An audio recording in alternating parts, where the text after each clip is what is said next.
Själva orden aktiebolag och andelslag indikerar att det här är bolag som består av flera personer. Men faktum är att båda två kan bildas också av bara en person.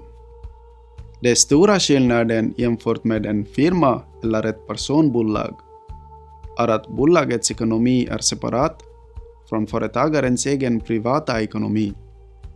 Också ansvaret för bolagets förbindelser är mera begränsat.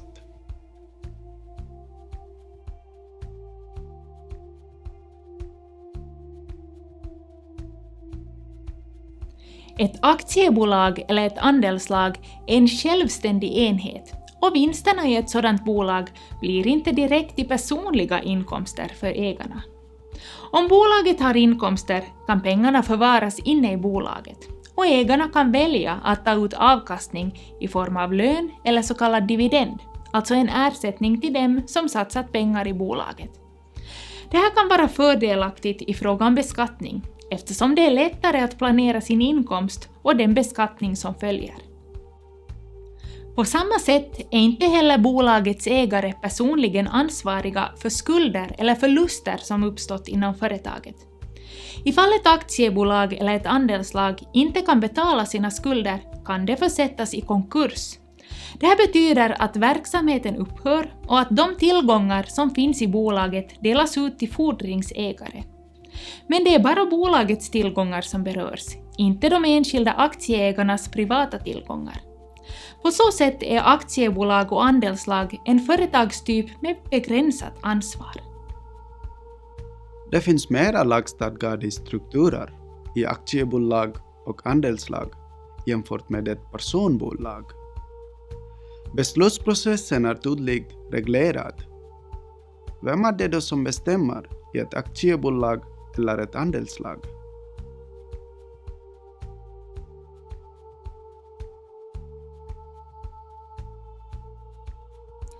Gemensamt för både aktiebolag och andelslag är att de båda bolagsformerna kräver en styrelse. Det här betyder att några aktieägare eller utomstående personer ges i uppdrag att sköta bolagets förvaltning. Styrelsens ledamöter träffas regelbundet och gör beslut om bolaget. Styrelsen kan i sin tur välja en verkställande direktör som blir den som sköter om alla löpande ärenden. Direktören kanske jobbar i bolaget varje dag och har därför större möjligheter att aktivt sköta om bolagets verksamhet.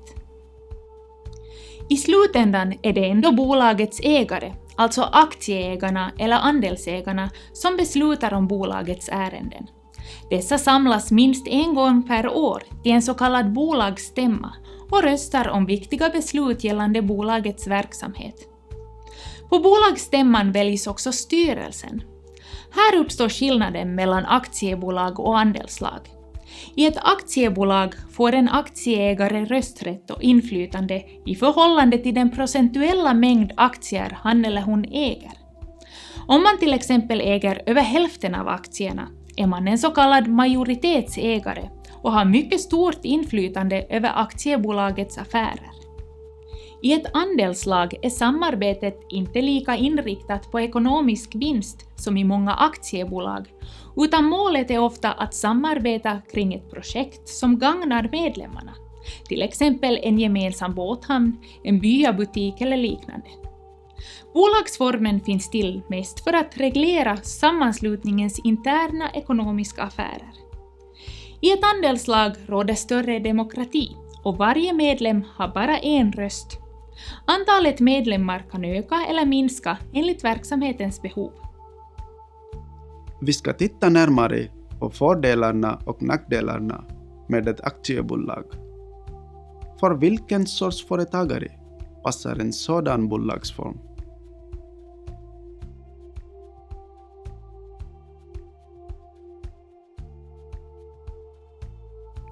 Ett aktiebolag kan bildas av flera personer tillsammans, men du kan också bilda ett aktiebolag helt ensam.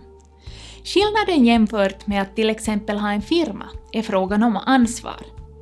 I en firma eller ett personbolag ansvarar alla bolagsmän för bolagets förbindelser med hela sin personliga egendom.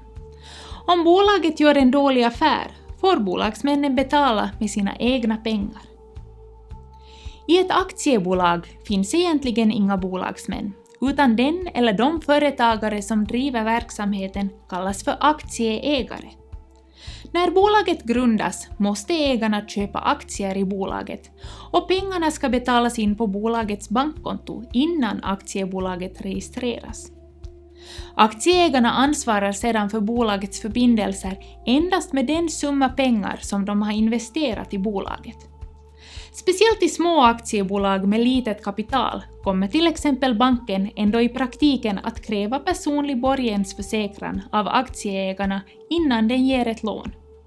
Så då blir skillnaden inte så stor gällande ansvarsfrågan jämfört med ett personbolag.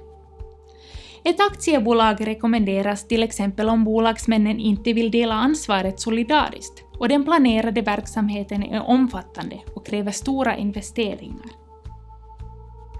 I ett aktiebolag ska det finnas aktieägare, en styrelse och kanske en verkställande direktör.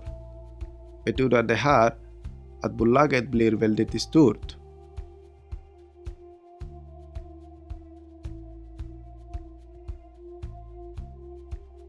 Trots att det finns flera funktioner inom ett aktiebolag behöver det inte involvera många människor, eftersom det i små aktiebolag ofta är samma personer som sköter flera uppgifter inom bolaget. I ett litet aktiebolag kan verkställande direktören vara samma person som styrelsens ordförande och bolagets ägare.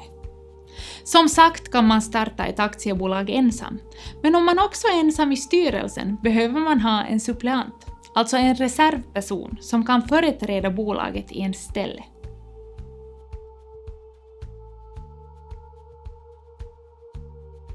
Ett aktiebolag eller ett andelslag kan du bilda till och med ensam.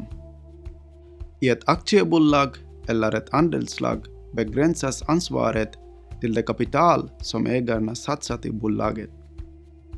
Aktiebolag passar bra för omfattande projekt med stora investeringar. Andelslag passar bra då målsättningen är en gemensam nytta bland medlemmarna.